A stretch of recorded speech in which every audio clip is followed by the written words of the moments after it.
Hello সবাইকে, আমি অন্তরা। আমার চ্যানেল গল্পের বইতে সবাইকে স্বাগত।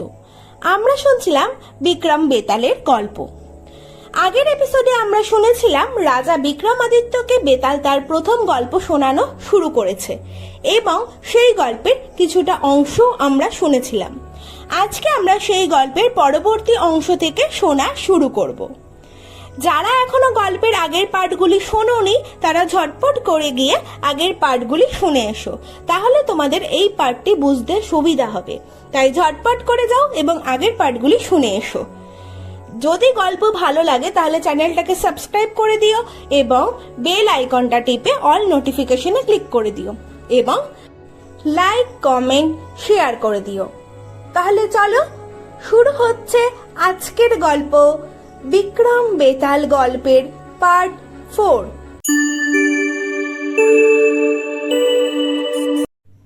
তখন মন্ত্রীপুত্র বললেন, বন্ধু শোনো, মাথা থেকে ফুল নিয়ে কানে পড়ার মানে উনি কর্ণাট নগরে থাকেন। দাঁতে ফুল কাটার মানে উনি দন্তকাট রাজার মেয়ে। আর মাটিতে ফুল ছুঁড়ে ফেলার মানে ওনার নাম পদ্মাবতী। আর বুকে তুলে নেওয়ার মানে উনি তোমাকে বিয়ে করতে চান। বন্ধুর এই কথা শুনে রাজকুমারের মনে খুব আনন্দ হলো এবং বারবার বলতে লাগলেন, বন্ধু তুমি আমায় কর্ণাট নগরে নিয়ে চলো। তখন তারা দুজনে রাজকীয় পোশাক পরে উপযুক্ত অস্ত্রশস্ত্র নিয়ে ঘোড়ায় চেপে কর্ণাট নগরের দিকে রওনা হলেন।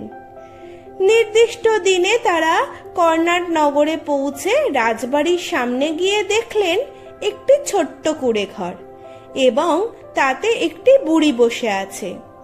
তখন তারা ঘোড়া থেকে নেমে বুড়িকে বললেন, মা আমরা এখানে ব্যবসা করতে এসেছি, একটু থাকবার জায়গা দিতে পারো? বুড়ি তাদের সুন্দর চেহারা ও মিষ্টি কথা শুনে বলল, বাছা এ তোমাদেরই বাড়ি, যতদিন খুশি থাকতে পারো। তখন দুজনে বুড়ির ঘরে ঢুকলো। কিছুক্ষণ পর বুড়ি এসে তাদের সামনে বসে গল্প করতে লাগলো। তখন মন্ত্রীপুত্র জিজ্ঞাসা করলেন, মা কজন তোমাদের এই বাড়িতে থাকে আর কি করেই বা তোমার সংসার চলে? তখন বুড়ি বলল, আমার ছেলে রাজবাড়িতে কাজকর্ম করে এবং রাজার অতি প্রিয় পাত্র। আর পদ্মাবতী নামে রাজার এক মেয়ে আছেন। আমি তার ধাইমা ছিলাম, এখন বৃদ্ধ হয়েছি, তাই বাড়িতে থাকি। রাজা অনুগ্রহ করে আমায় অন্ন ও বস্ত্র দেন আর রাজকন্যা আমায় ভালোবাসেন, এজন্য আমি প্রতিদিন তাকে একবার করে দেখতে যাই। এই কথা শুনে রাজকুমার বললেন, তুমি কাল গিয়ে রাজকন্যাকে বলবে শুক্লা পঞ্চমীতে সরোবরের তীরে যে রাজকুমারকে দেখেছিলেন সে তার সংকেত বুঝে এখানে এসেছে। এই কথা শুনে বুড়ি বলল, কাল কেন, আমি এখনই রওনা হলাম। এই বলে বুড়ি লাঠি হাতে নিয়ে রাজবাড়ির দিকে রওনা দিল। সে গিয়ে রাজকন্যাকে দেখল একা বসে আছেন আর কি যেন ভাবছেন। রাজকন্যা বুড়িকে দেখা মাত্র বসার আসন দিল। বুড়ি বলল, বাছা ছোটবেলা থেকে তোমায় অনেক যত্নে মানুষ করেছি। আমার একান্ত ইচ্ছা তুমি কোনো ভালো ছেলেকে বিয়ে করো। শুক্লা পঞ্চমীতে সরোবরের তীরে তুমি যে রাজকুমারকে দেখেছিলে তিনি এখন আমার বাড়িতে আছেন। তিনি আমাকে দিয়ে তোমার কাছে খবর পাঠিয়েছেন। এই রাজকুমার রূপে গুণে সব বিষয় তোমার উপযুক্ত, তুমি তার যোগ্য পাত্রী। এই কথা শুনে রাজকন্যা রেগে বুড়ির দুই গালে চড় মেরে বললেন, তুমি এই মুহূর্তে রাজবাড়ি থেকে বেরিয়ে যাও। বুড়িটি এইভাবে তিরস্কৃত হয়ে রেগে চলে গিয়ে রাজকুমারকে সব বলল। শুনে রাজকুমার হতাশ হয়ে মন্ত্রীপুত্রকে বললেন, বন্ধু কোনো আশা দেখছি না। কিন্তু মন্ত্রীপুত্র বললেন, কোনো ভয় পেও না, অত ব্যস্ত হওয়ার কোনো কারণ নেই। গালে 10টি আঙ্গুলের ছাপ, মানে 10 দিন পরে শুক্লপক্ষের শেষে তার সঙ্গে তোমার দেখা হবে। শুক্লপক্ষ এলো, বুড়ি আবার রাজকুমারীর কাছে গিয়ে অনুরোধ করলো। রাজকুমারী শুনে এবার অন্দরমহলের খিড়কি দরজা দিয়ে তাকে গলা ধাক্কা দিয়ে বার করে দিলেন। সে তখন রাজকুমারের কাছে গিয়ে এই কথাও বলল। সব শুনে রাজকুমার হতাশ হয়ে দীর্ঘ নিঃশ্বাস ফেলতে লাগলেন। তখন মন্ত্রীপুত্র বললেন, বন্ধু, কেন অত ভেঙে পড়ছো? আর কোনো ভাবনা নেই, রাজকুমারী আজ রাতে তোমাকে খিড়কি দরজা দিয়ে অন্দরে যেতে বলেছেন।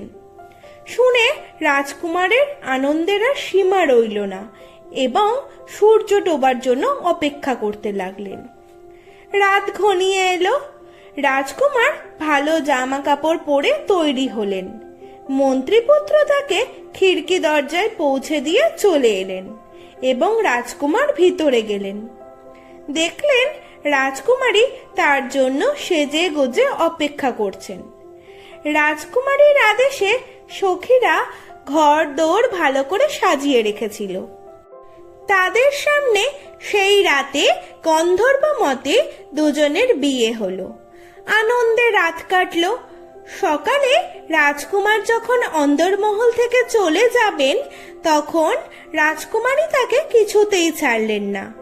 রাজকুমার তার কথা মতো সেখানেই রয়ে গেলেন এবং সুখে দিন কাটাতে লাগলেন। এইভাবে কিছুদিন কাটানোর পর রাজকুমার নিজের দেশে ফিরতে চাইলেন। তখনও রাজকুমারী তাকে যেতে দিলেন না। এইভাবে 1 মাস কেটে গেল। রাজকুমারী তবু তাকে আপন দেশে ফিরে যেতে দিলেন না। একদিন রাজকুমার নির্জনে বসে ভাবতে লাগলেন, আমি নিতান্তই অধম। আমি আমার পিতামাতার জন্মভূমি হারালাম, আর যে বন্ধুর বুদ্ধির জন্য আমি এই সুখ লাভ করছি তাকেও ভুলে গেলাম। সে হয়তো আমাকে স্বার্থপর ভাবছে। রাজকুমার এইভাবে যখন একা একা বসে চিন্তা করছেন, তখন রাজকুমারী সেখানে এসে তাকে বিষণ্ণ দেখে বললেন, তোমার কি হয়েছে? তখন থেকে কি চিন্তা করছো বলো তো? তখন রাজকুমারী বললেন, বাবার মন্ত্রীপুত্র আমার সাথে এসেছে। সে আমার পরম বন্ধু। 1 মাস হলো তার কোনো খবর পাই না। জানি না সে কেমন আছে। সে খুব চালাক ও বিদ্বান। সেই তোমার সব সংকেতের মানে আমায় বলেছিল। রাজকুমারী পদ্মাবতী বললেন, তুমি খুব অন্যায় করেছো। বন্ধু প্রাণ অপেক্ষা প্রিয়তর। আমি নানা রকম মিষ্টি তৈরি করে এখনই তার কাছে পাঠাচ্ছি এবং ততক্ষণ তুমি তার কাছে গিয়ে ক্ষমা চেয়ে এসো। রাজকুমার তখনই খিড়কি দরজা দিয়ে বেরিয়ে বুড়ির কুটিরে উপস্থিত হলেন এবং বহুদিনের পর বন্ধুকে দেখে তার চোখে জল চলে এলো এবং তার সব সৌভাগ্যের কথা বললেন। রাজপুত্র যখন বন্ধুকে দেখতে গেলেন, তখন রাজকুমারী মনে মনে চিন্তা করতে লাগলেন, এ কেবল বন্ধুর কৌশলেই আমাকে বিয়ে করেছে। 2 বন্ধু দুজনকে সব কথা বলবে, সে বিষয়ে কোনো সন্দেহ নেই। এইভাবে সবাই এটা জানতে পারবে। অতএব মন্ত্রীপুত্রকে জীবিত রাখা ঠিক হবে না। এই সিদ্ধান্ত করে পদ্মাবতী নানা মিষ্টি তৈরি করে তাতে বিষ মিশিয়ে সখীকে দিয়ে রাজকুমারের হাতে পৌঁছে দিলেন। রাজকুমারীর সখী মিষ্টি দিয়ে গেলে মন্ত্রীপুত্র অবাক হয়ে তার বন্ধুকে জিজ্ঞাসা করলেন, এসব কি? রাজপুত্র বললেন, বন্ধু, আজ আমি তোমার কথা চিন্তা করছিলাম। পদ্মাবতী আমার দিকে তাকিয়ে এর কারণ জিজ্ঞাসা করলে আমি তোমার প্রশংসা করে বললাম যে আমি তোমায় না দেখতে পেয়ে চিন্তা করছি।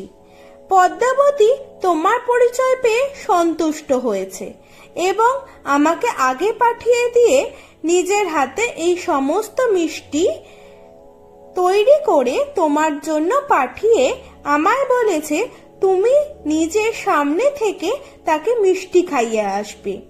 অতএব বন্ধু, তুমি কিছু খাও, তাহলে শান্তি পাই এবং যে তাকে বলতে পারি আমার বন্ধু মিষ্টি খেয়ে তোমার প্রশংসা করেছে। এই সব শুনে মন্ত্রীপুত্র বড় দুঃখের সাথে তখন বললেন, কিন্তু এই মিষ্টিতে বিষ আছে, যে খাবে সেই মরে যাবে।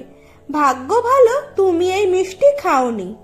তোমার অত্যন্ত কোমল স্বভাব, তাই তুমি কার কি স্বভাব বোঝো না। তোমার একটা ভালো কথা বলি শোনো, রাজকুমারীরা সাধারণত বিবাহিত রাজপুত্রের প্রিয় পাত্রকে দু চক্ষে দেখতে পারে না। অতএব তুমি তার কাছে আমার পরিচয় দিয়ে বুদ্ধির পরিচয় দেওনি। রাজকুমার বললেন, বন্ধু, আমি তোমার এ কথা বিশ্বাস করতে পারছি না। তুমি তার স্বভাব জানো না, এজন্য এ কথা বলছো। তার মতো সহৃদয় স্ত্রীলোক তুমি আর কখনো দেখোনি। আমি আর তার সখীগণের সাক্ষীতে আমাদের বিয়ে হয়। তুমি কি করে এ কথা মুখে আনলে? বেশ, তবে পরীক্ষা হয়ে যাক। তখন রাজকুমার সেই খাবার থেকে একটা মিষ্টি বুড়ির পোষা বিড়ালকে খেতে দিলেন। খাবার সাথে সাথে বিড়ালটি মারা গেল। তখন রাজকুমার একদম ভেঙে পড়লেন এবং বললেন, এই পাপিষ্টার সাথে কোনো সম্পর্ক রাখা উচিত না, আমি আর ওর মুখ দেখব না। মন্ত্রীপুত্র বললেন, তাকে একেবারে পরিত্যাগ করা উচিত হবে না, তাকে কৌশলে রাজধানীতে নিয়ে যেতে হবে। রাজপুত্র বললেন, তোমার বুদ্ধিতেই এ কাজ সম্ভব হতে পারে। মন্ত্রীপুত্র বললেন, তুমি বরং গিয়ে পদ্মাবতীকে বলো যে মিষ্টি খাওয়ার কিছুক্ষণের মধ্যেই আমি ঘুমিয়ে পড়েছি, তাকে কিছুই জানতে দিও না। তারপর রোজকার মতো আজ যখন সে রাত্রে ঘুমিয়ে পড়বে, তখন তুমি তার গা থেকে সমস্ত গয়না খুলে একটা পুটুলি বাঁধবে। তারপর তার বা পায়ে একটা ত্রিশূলের চিহ্ন এঁকে দিয়ে চলে আসবে। রাজকুমার এতে রাজি হয়ে গেলেন এবং পদ্মাবতীর কাছে গিয়ে মন্ত্রীপুত্র যা বলতে বলেছিলেন তাই বললেন। শুনে রাজকুমারী খুশি হলেন। রাত হলে রাজকুমারী যখন ঘুমিয়ে পড়লেন, রাজকুমার তখন মন্ত্রীপুত্রের কথা মতো সব কাজ শেষ করে বুড়ির কুটিরে উপস্থিত হলেন। তাহলে আজকে গল্প এইটুকুই। গল্পের বাকি অংশ শুনতে হলে সঙ্গে থাকো, বাকি গল্প আসছে পরের পার্টে। প্রথমেই বলেছি যেহেতু গল্পটি অনেক বড়, সেই জন্য অনেকগুলি পার্টে ভাগ করে দেওয়া হচ্ছে, তাই বাকি কিছুটা অংশ আসবে পরের পার্টে।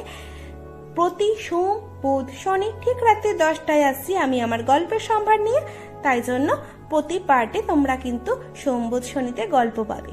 তাহলে পরে এই গল্পটি যদি তোমাদের ভালো লাগে এবং পরের পার্টগুলো শুনতে ইন্টারেস্টেড থাকো, তাহলে কিন্তু অবশ্যই চ্যানেলটাকে সাবস্ক্রাইব করে দিও এবং বেল আইকনটা টিপে অল নোটিফিকেশনে ক্লিক করে দিও। আর যদি গল্পটি পছন্দ হয় তাহলে পরে লাইক, কমেন্ট আর শেয়ার করে দিও।